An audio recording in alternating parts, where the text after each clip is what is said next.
Acceder a tus gastos, ingresos, pagos y cobros desde cualquier sitio y cualquier dispositivo. ¿Tener el catálogo en tu dispositivo móvil y poder añadir pedidos directamente? Llevamos más de 30 años escuchándote para aprender de tus necesidades. Y a base de esas necesidades, construir las mejores soluciones creando una poderosa versión de ti mismo. Confiar en nosotros es fácil, porque cuando surge un problema, nosotros tenemos la mejor solución.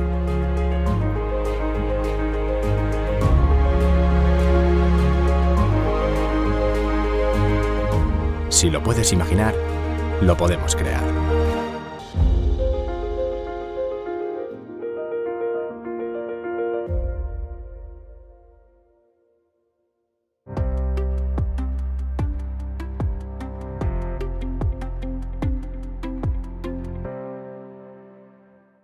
Hola, bienvenidos a esta nueva sesión online en la que, como viene siendo habitual, Sage quiere dar respuesta a las dudas legales que han surgido en este entorno de incertidumbre. En esta ocasión, nos centraremos en las medidas fiscales que se han visto modificadas a raíz del estado de alerta, concretamente en las instrucciones para solicitar aplazamientos tributarios. Para ello, contaremos con la colaboración de Ángel María Ceniceros, socio de Durán Sindreu. Muchas gracias por tu presencia, Ángel, y te doy paso.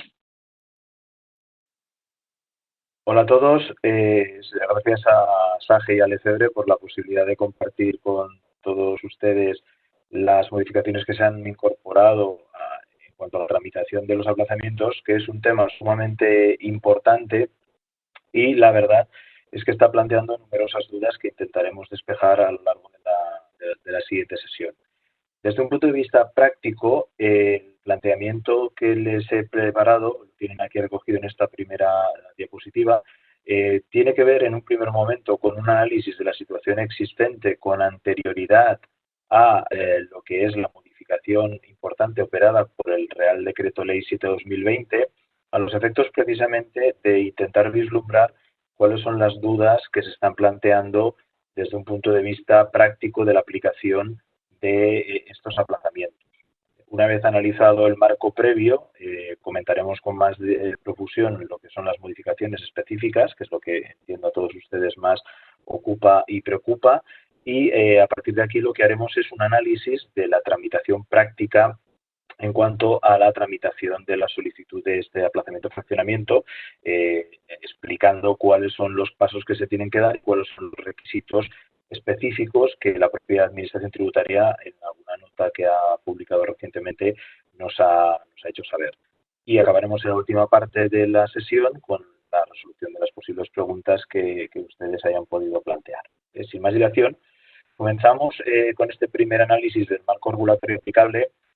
Como cuestión previa, no me quiero explayar en demasía, pero sí que considero que es importante tener en cuenta estas cuestiones a los efectos de ver cuál es el marco regulatorio en el que nos movíamos antes de las modificaciones operadas, porque precisamente estas operaciones lo que hacen es modificar dicho marco regulatorio previo y, por lo tanto, en tanto en cuanto estamos modificando el statu quo existente, es importante, reitero, tener claro cuál es ese punto de partida. Desde un punto de vista práctico, nos encontramos con dos artículos de la Ley General Tributaria, el 65 y el 82, que son los que vamos a analizar con un poquito de detenimiento, ¿vale? El 65 que versa sobre cuáles son las deudas susceptibles de aplazamiento o fraccionamiento y el 82 en el cual se especifica la tramitación de las deudas sin aportación de garantía. A partir de ahí también vamos a hacer referencia a la Instrucción 1/2017 del Departamento de Recaudación de la Agencia Tributaria, donde se desarrolla el procedimiento que se debe seguir a los efectos de que un contribuyente pueda realizar la solicitud de aplazamiento o fraccionamiento, ¿vale? Que es el que, reitero, con esta modificación del estado de alarma se ha visto modificada, para la redundancia, ¿vale? Y a partir de aquí, pues nada, simplemente la referencia también a la orden ministerial esta que aquí les incorporo, 2178 del año 2015, que simplemente lo que hace es fijar el umbral cuantitativo por el cual se pueden realizar solicitudes de aplazamiento o fraccionamiento sin aportación de garantía alguna, ¿vale? Aquí sí que me he permitido hacer una breve compilación de la evolución que ha habido en las distintas ministeriales, desde el primer umbral de los 6.000 euros hasta los 30.000 euros actuales existentes, ¿vale? Por lo tanto, sí que repito que como punto de partida es importante tener en cuenta estas cuestiones.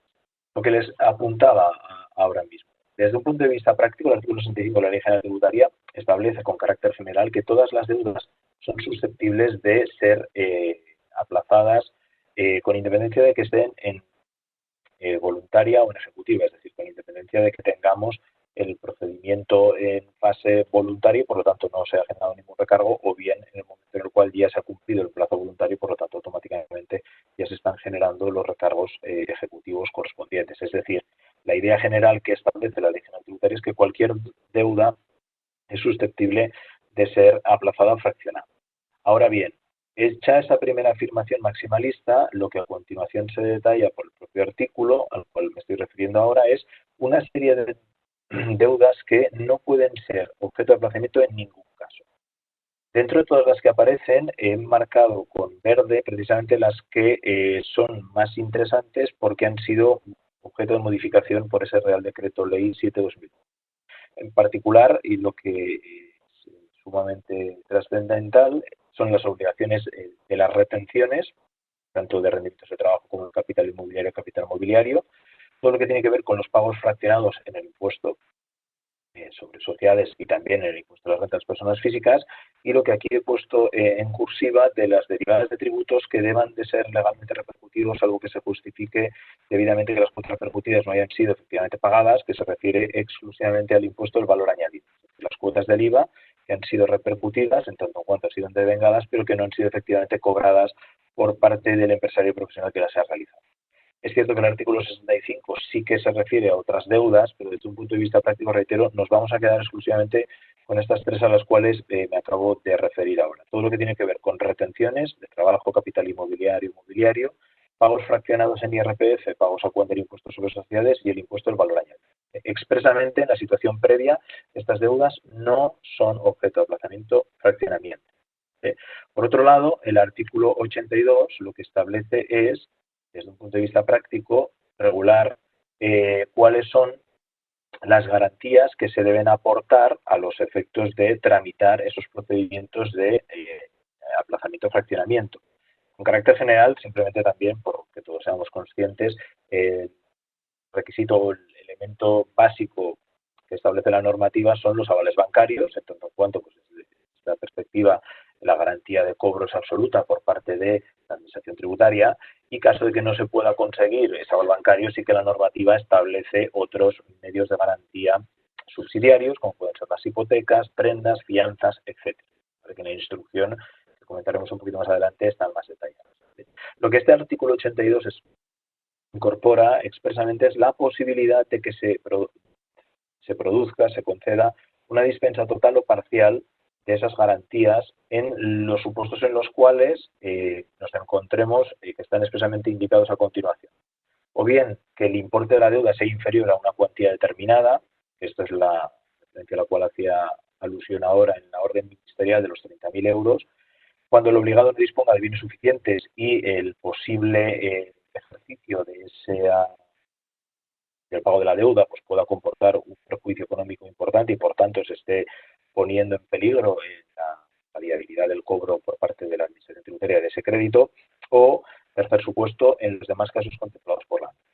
Hago esta especial referencia a estos apartados en cuanto al A, B, C, estos marginales, porque son los que el propio artículo incorpora y las remisiones que después hace el Real Decreto Ley precisamente están vinculadas a este supuesto del artículo 82 en cuanto a los mismos marginales. Por lo tanto, esta cuestión sí tiene trascendencia a los efectos de tenerla en cuenta. Es decir, con carácter general, la norma establece que se debe aportar garantía, ¿vale? Si bien se exceptúa de la necesidad de aportar garantía dos grandes supuestos. El primero, cuando la deuda sea inferior a la cuantía determinada, que son los 30.000 euros, que me refería ahora, o bien circunstancias excepcionales económicas, ¿vale? Esto también, valga aventurarlo, por si hay alguno de ustedes que está pensando en su posible aplicación, desde un punto de vista práctico, sumamente controvertida la aplicación del mismo. Es decir, es muy, muy, muy difícil que las dependencias de recaudación concedan una dispensa de garantía precisamente aduciendo perjuicio económico para el contribuyente y por ende para la Administración,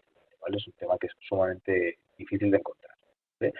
A partir de aquí, lo que les comentaba, esta orden ministerial, la última que tenemos a estos aspectos del año 2015, lo que establece es la posibilidad de tramitar cualquier solicitud de aplazamiento o fraccionamiento sin aportación de garantía alguna cuando el monto de las deudas sea inferior a 30.000 euros.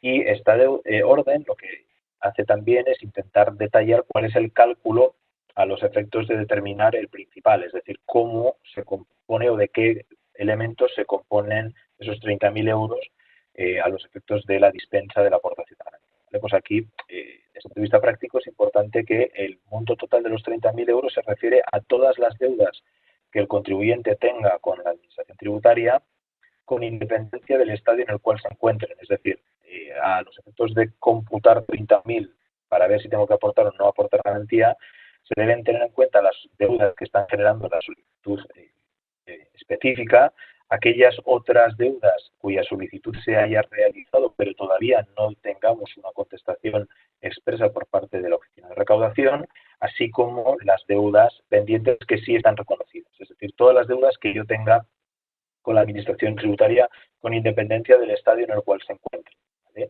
Y sí que también la orden específicamente indica que no se deben tener en cuenta en el cómputo de los 30.000 euros, pues precisamente las deudas que sí que están garantizadas. Es decir, yo puedo tener pendiente de pago unas cuantías de impuesto de valor añadido superiores a 30.000 euros en las cuales se ha aportado una garantía inmobiliaria y evidentemente pues ese saldo no lo tengo que tener en cuenta los efectos de la posible dispensa de los 30.000 euros restantes, ¿vale? Ahora bien, si yo he solicitado el aplazamiento o fraccionamiento por IVA, tengo 25.000 euros, pues evidentemente el cómputo a los efectos de llegar al máximo de 30.000 me quedará topado a los 5.000 restantes, ¿vale? Por tanto, aquí es una cuestión que hay que tener en cuenta. Respecto de la tramitación, la sustantivación de esas solicitudes de aplazamiento o fraccionamiento se encuentran materializadas en esta instrucción 1/2017 del Departamento de Recaudación de la Agencia Estatal de la Administración Tributaria, donde se detalla con muchísima profusión todas las cuestiones que hay que tener en cuenta, ¿vale? O sea, es decir, si alguna vez tienen alguna duda respecto de la tramitación específica de aplazamientos con carácter general, vale la pena acudir a esta instrucción porque tanto la Ley General Tributaria como el Reglamento de Recaudación la verdad es que son muy parcos en cuanto a lo que es el procedimiento práctico a desarrollar. Pues muy bien. En esta instrucción se establecen dos grandes procedimientos o dos grandes tipos de procedimientos. Las solicitudes automatizadas y las no automatizadas. Las automatizadas son muy residuales porque, como pueden comprobar en el primer recuadro que aquí aparece arriba, se trata para solicitudes de deudas iguales o inferiores a 1.000 euros, lo cual significa que la tramitación automatizada tiene sentido por parte de la Administración porque en tanto en cuanto en la propia solicitud ya aparece consignada dicha cuantía, la tramitación es automática, pero claro, el ámbito cuantitativo de aplicación del mismo pues es sumamente restringido, la cual cosa significa que desde esta vertiente pues estamos hablando de 1.000 euros que no tiene demasiada enjundia, ¿vale? Pero sí que a efectos de la tramitación, si yo solicitara dentro de la página web de Hacienda el aplazamiento de una deuda inferior a 1.000 euros, se me concede automáticamente porque el procedimiento está automatizado cumpliendo con los requisitos formales que vamos a comentar ahora de los plazos, que aquí sí que pues, para personas físicas son 12 plazos mensuales, personas jurídicas, entidades en régimen de atribución de renta, es decir, sociedades civiles, comunidades de bienes, entidades yacentes, incluso pues, 6 plazos mensuales, es decir, tengo 6 meses o 12 meses, dependiendo del ámbito subjetivo de quien sea, ¿vale? Y sobre todo también aquí lo que tiene trascendencia es que esas solicitudes se deniegan cuando yo tenga deudas en ejecutivo superiores a 600. Es decir, este primer procedimiento está muy acotado porque las cuantías a las cuales se refiere, porque el importe al cual se refiere es sumamente mínimo. Estamos hablando de millones. Por tanto, aquí no tiene más trascendencia. En cuanto a los procedimientos normales, que son todos los demás, los no automatizados, aquí sí que algunas de las cuestiones que se deben presentar en un momento u en otro, es decir, ya sea en el momento de la solicitud originaria o bien a posteriori como consecuencia del requerimiento de subsanación por parte de los organismos de recaudación, pues vamos a comentar ahora. En principio hay que acreditar la representación. Si es persona física, vuelvo a decirlo, no tiene más trascendencia, pero si es persona jurídica, pues el título de la persona que lo represente. Cuando se trate de una garantía distinta del aval, Pues aquí sí que lo que me están pidiendo es que aporte certificado por parte de las entidades bancarias denegando esa concesión de el aval, cuestión de poder garantizar realmente que yo no puedo aportar esa garantía que, como comentaba antes, es la que prefiere la administración tributaria. En su caso, la valoración de los bienes, cuando estamos hablando de la constitución de una garantía inmobiliaria, pues habrá que tener una tasación reciente del inmueble sobre el cual se va a constituir la garantía, cuentas anuales, caso de que se requieran, depende de los supuestos, no es obligatorio o necesario, y o en el caso de que se trate del impuesto al valor añadido, como decía antes, pues la acreditación documental del impago. Por lo que eso significa que desde un punto de vista práctico, pues aquí sí que puede haber una complejidad más formalista a los efectos de poder justificar qué facturas he cobrado y qué facturas no he cobrado. Pero la norma, la instrucción a la cual me estoy refiriendo ahora, sí que contempla esa posibilidad dentro de este marco de actuación. Caso de que yo no aporte esa documentación, pues evidentemente más probable es que por parte del organismo encargado de la tramitación lo que hagan es requerirme para que subsane esa deficiencia. En cuanto a algunas cuestiones, tampoco las he detallado en demasía, sino simplemente algunas de las cuestiones que considero importantes de la tramitación. Dependiendo de la cuantía a aplazar, si es superior a 150.000 euros, normalmente lo que se exige es que haya un calendario provisional de pagos que tiene que realizar voluntariamente el contribuyente, y caso de que el contribuyente no lo realice, pues es la administración la que antes de poder tramitar la solicitud lo plantea y lo comunica al contribuyente a los efectos de precisamente pues acreditar que esos pagos previos supeditados al calendario provisional pues denotan buena fe e intención de cumplir con el pago a posteriori. ¿Vale? Un tema a tener en cuenta. La instrucción también faculta a las oficinas de recaudación para solicitar cualquier tipo de documentación complementaria que pudiera ser necesaria. ¿Vale? Y esto en caso de la hipoteca inmobiliaria, la titularidad jurídica de los bienes, que aquí el certificado del registro ya es suficiente, o caso de que la garantía que se haya aportado no sea suficiente, pues que se aporten otras garantías hasta llegar a cubrir el importe principal cuyo aplazamiento o fraccionamiento se quiere conseguir. En cuanto al análisis de la situación económica, pues aquí sí que es un tema muy subjetivo por parte del órgano de recaudación, y evidentemente lo que tiene que hacer es analizar que las circunstancias a las cuales se está aduciendo el contribuyente realmente sean puntuales y no sean estructurales. Este es uno de los principales motivos por los cuales se deniegan muchas solicitudes de aplazamiento o fraccionamiento, es precisamente el hecho de que la Administración considera que en tanto en cuanto se está pidiendo aplazamiento con carácter reiterado de varias liquidaciones periódicas, el problema que tiene ese empresario es un problema endémico, es un problema estructural y por lo tanto no es puntual y por lo tanto se deniega. Así que es una cuestión que hay que tener en cuenta. En cuanto al examen de las garantías aportadas, pues también la instrucción permite incluso la adopción de medidas cautelares a los efectos de poder salvaguardar el derecho de crédito. Aquí normalmente el tema está en esa valoración de los bienes que se quieren aportar. Para ir acabando, en cuanto a esta instrucción, sí que como consecuencia de la inadmisión, lo que se debe tener en cuenta es que automáticamente entramos en periodo ejecutivo. La inadmisión por parte de la oficina de recaudación, la oficina de gestión de recaudación, de la solicitud automáticamente comporta que entramos en fase ejecutiva y que automáticamente se están generando los recargos ejecutivos correspondientes. ¿Vale? La cual cosa significa que es importante tenerlo. ¿Cuáles son los supuestos de inadmisión? Cuando yo no tengo liquidación, absurda, no es habitual. Cuando yo tengo solicitudes relativas a aplazamientos y fraccionamientos de pagos denegados, es decir, por eso hago especial hincapié a que esta situación es la que cambia el Real Decreto Ley del estado de alarma, porque si yo solicitaba el aplazamiento o fraccionamiento de retenciones de trabajadores, automáticamente se inadmitía dicha solicitud en tanto en cuanto yo estaba realizando una solicitud de un importe que no puedo pedir la solicitud porque se refiere a un concepto que, como hemos comentado en el artículo 65, está excluido. Pues automáticamente entra en juego ya el recargo extemporáneo, ¿vale? En tanto en cuanto hemos entrado en periodo ejecutivo. También aquí es una cuestión a tener en cuenta, ¿vale? Hecha esta primera introducción, en la cual pues, he detenido bastante a los efectos de que quede claro, ¿cuáles son las novedades que incorpora el Real Decreto Ley 7/2020? Aquí sí que me permitió la licencia de incorporar, de transcribir el tenor literal del artículo 14 de dicho Real Decreto Ley, que es el que analiza estas modificaciones precisamente a los efectos de poder comentarlo con detenimiento, ¿vale? El primer párrafo del 14 pues, se refiere a que esta medida afectará a todas aquellas declaraciones, liquidaciones y autoliquidaciones cuyo periodo de presentación e ingreso finalice desde la entrada en vigor del presente Real Decreto Ley, que por de vista se aprobó el 12 y por tanto entra en vigor el día 13 de marzo hasta el 30 de mayo, ¿vale? Ambos inclusives, siempre y cuando reúnan los requisitos a los que se refiere el artículo 82.2a.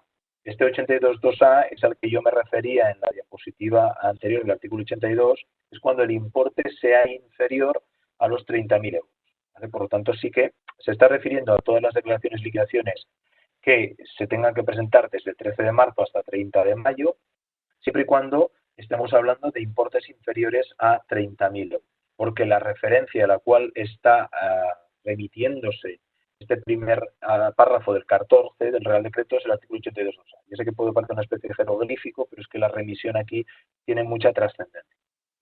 Segunda cuestión que incorpora el artículo 14 del Real Decreto Ley.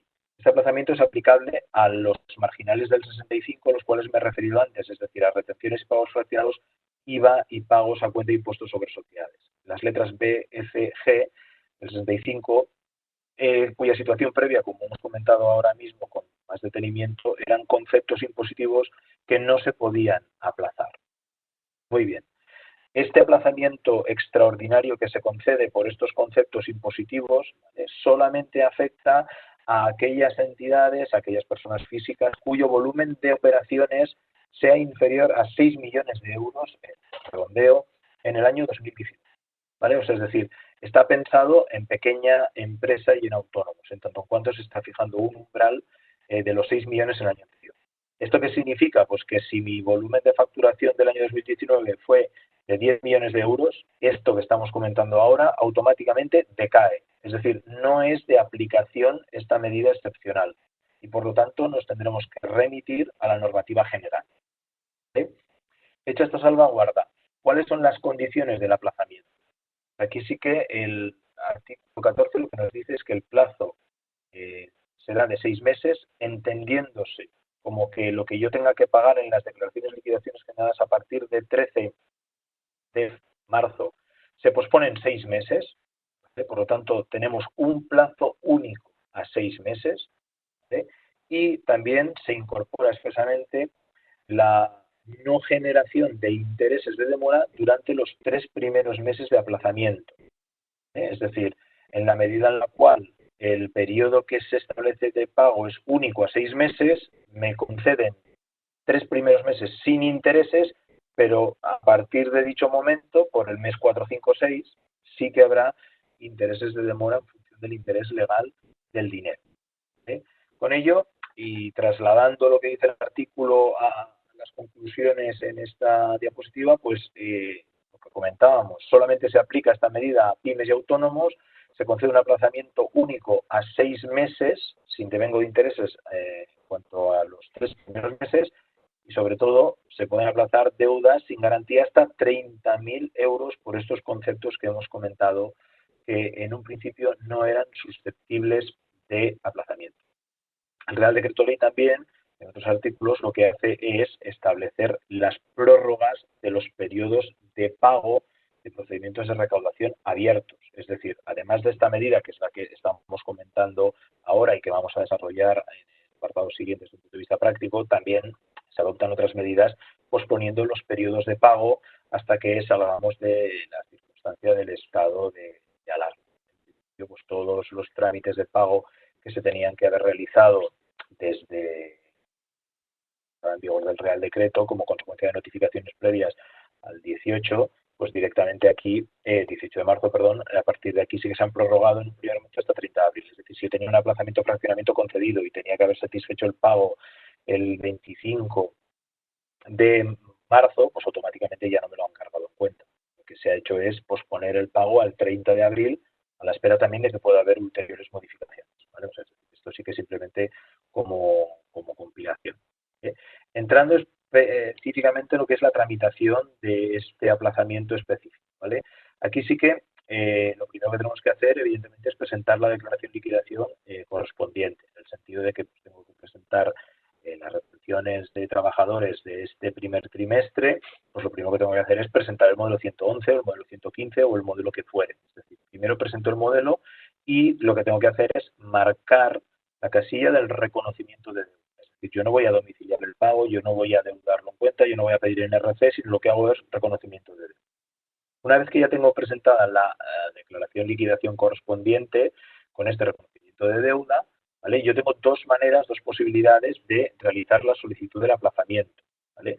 O bien desde consulta de la autoliquidación presentada, o bien yéndome directamente al apartado de aplazamiento y fraccionamiento de deudas dentro de la propia página de la agencia tributaria, ¿vale? Vamos a ver las dos.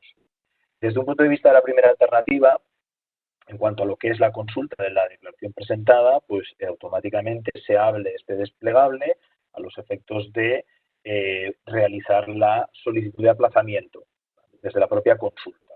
Aquí tienen tramitación de la deuda, automáticamente lo hago desde este punto. Yo personalmente, por manía personal, no es que sea ni mejor ni peor hacerlo de una manera u otra, casi siempre acabamos acudiendo a la propia sede electrónica. Dentro de la sede electrónica, como pueden comprobar, pues tenemos aquí marcados los trámites de recaudación, aplazamiento, fraccionamiento. De una manera u otra es lo mismo, porque al final accedemos al mismo escenario, ¿vale? A partir de aquí tenemos que presentar la solicitud del aplazamiento, fraccionamiento con la identificación correspondiente, ¿vale? Aquí pues, lógico es que tengamos el certificado de usuario o en caso de despachos colaboradores como podemos ser nosotros, pues evidentemente con nuestro certificado especial de colaboradores accedemos a realizar esa solicitud, ¿vale? Hay que evidentemente identificar al contribuyente. Reitero, si lo he hecho con mi certificado ya me aparecerá todo. Si lo hago con mi certificado de despacho colaborador, pues tendré que identificar la deuda correspondiente. Y aquí es donde está la particularidad que hay que tener sumamente en cuenta. Si yo quiero acogerme a la posibilidad del aplazamiento o fraccionamiento que estamos comentando del COVID, tengo que marcar expresamente esta casilla, la que está aquí marcada en rojo, que todos ustedes pueden ver, ¿vale? Es decir, si yo no acudo a esta tramitación, a esta posibilidad, pues todo seguirá su curso normal. Es decir, aquí sí que no hay ninguna particularidad. Ahora bien, una vez que yo quiero acogerme a esta medida excepcional, tengo que optar expresamente por ella. Lo que aquí les digo, la reflexión que estaba comentando es que si yo no marco esa opción, todo se tramita en función del marco que les acabo de comentar en la cuestión introductoria. A partir de aquí, tenemos que identificar cuál es la deuda, pues el modelo 111 al cual me refería, con la clave de liquidación correspondiente, con el importe. Si lo hago desde la otra alternativa, ya me aparece aquí ya consignado. Lo que estoy haciendo es estoy consultando ya la declaración, ¿vale? Cuestiones a tener en cuenta. La garantía es exención. Hay que indicar que se trata de un único plazo. En cuanto al apartado de periodicidad, no procede, porque como hemos dicho, es un periodo, una posposición, un retardo en el pago de 6 meses y por lo tanto hay un único y como les comentaba, hay que indicar ese aplazamiento del Real Decreto Ley 7/2000. Desde un punto de vista de las casillas, la diapositiva que les acabo de comentar es lo que hay que marcar. Aquí lo que hemos hecho es analizar cada uno de los apartados, es decir, en cuanto al modo a garantizar, exención. En la propuesta de pago, si en la solicitud se ha optado por el artículo 14 de ese Real Decreto Ley, hay que poner un único plazo, ¿vale? Y si se fijan, a continuación, no procede en la periodicidad, porque como es un único plazo, pues automáticamente ya nos vamos a ir a ese lapso de los 6 meses, ¿vale? Por lo tanto, sí que es importante tener claro cuál es la cumplimentación práctica de esa solicitud, teniendo en cuenta esta cuestión. A partir de aquí, una vez que se ha realizado la solicitud, pues aparece este aviso, conforme ha sido correctamente tramitado, declarado, etc. Esto sí que es importante también, es manía personal, guardarlo dentro de la carpeta del cliente donde se guarde la solicitud, precisamente a los efectos de tener la acreditación, la justificación de que lo hemos planteado, ¿vale? Por lo tanto, aquí sí que también es una cuestión a tener. Perfecto. Y sin pasarme demasiado del tiempo, vamos a dar turno a las posibles preguntas que se hayan podido generar, suscitar como consecuencia de esta explicación teórica. Fenomenal, muchas gracias Ángel. Como no podía ser de otra manera, yo creo que lo que suscita más preguntas es ese importe de los 30.000 euros. Entonces paso a comentar algunas de las preguntas más habituales. Por ejemplo, el importe de los 30.000 euros aprobado ahora, ¿es acumulable a otros aplazamientos existentes? Muy buena pregunta. La verdad es que es la pregunta del millón que todos nos estamos formulando en estas fechas y la verdad siento no tener una respuesta contundente, clarísima, porque hay una controversia increíble, porque la norma no lo dice de manera expresa y se plantea la duda de si realmente es un plus adicional de 30.000 adicionales o no. La verdad es que nuestra posición es conservadora en el sentido de que la remisión que está haciendo el artículo 14 del Real Decreto Ley es al artículo 82 2A, el que hemos dicho antes, cuyo único desarrollo es la instrucción del 2015 y por lo tanto tenemos un marco de 30.000 euros, lo cual cosa significa que desde un punto de vista de prudencia lo aconsejable es tener en cuenta que el límite de 30.000 es, entre comillas, único para todas las deudas.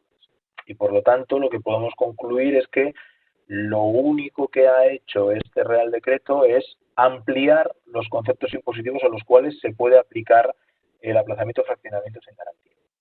También me consta que hay algunos compañeros que están haciendo una interpretación mucho más, entre comillas, osada a los efectos de considerar que este plazo de 30.000 es un plazo nuevo e incluso realizando la propia tramitación, como la acabamos de explicar ahora, para contribuyentes que tienen deudas concedidas y por lo tanto piden una deuda cuya suma agregada sea superior a 30.000, la máquina lo está admitiendo.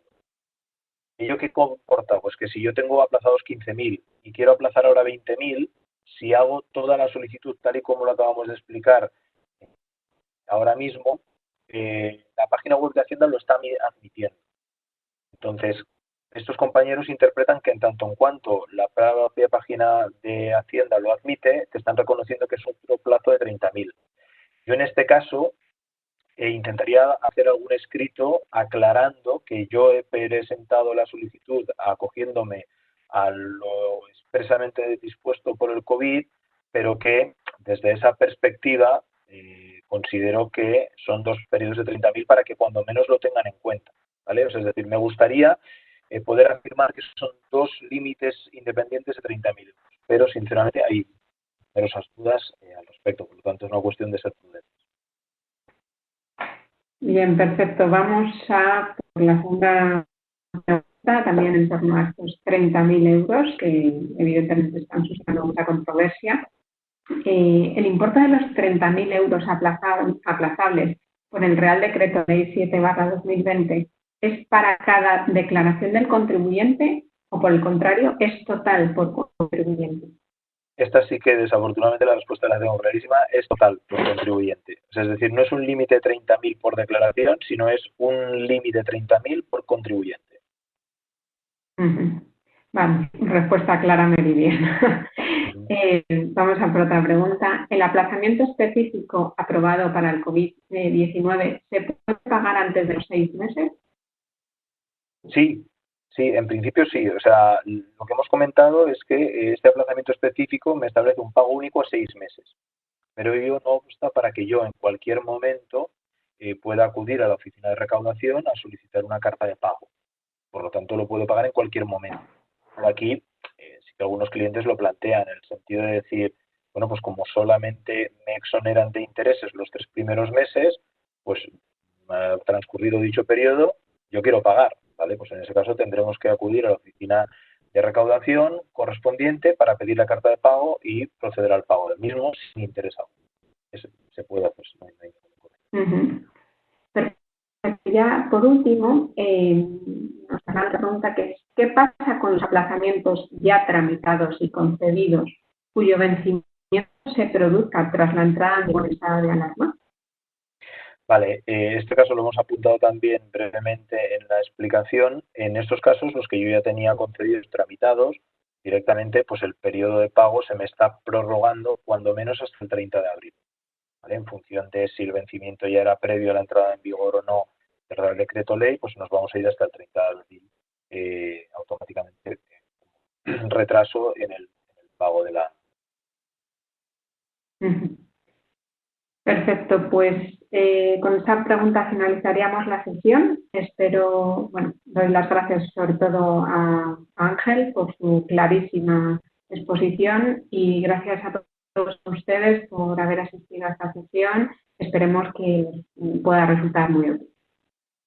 Perfecto, muchísimas gracias a todos vosotros y sobre todo a Saje y a Lefebvre por la posibilidad de compartir estas cuestiones con todos ustedes.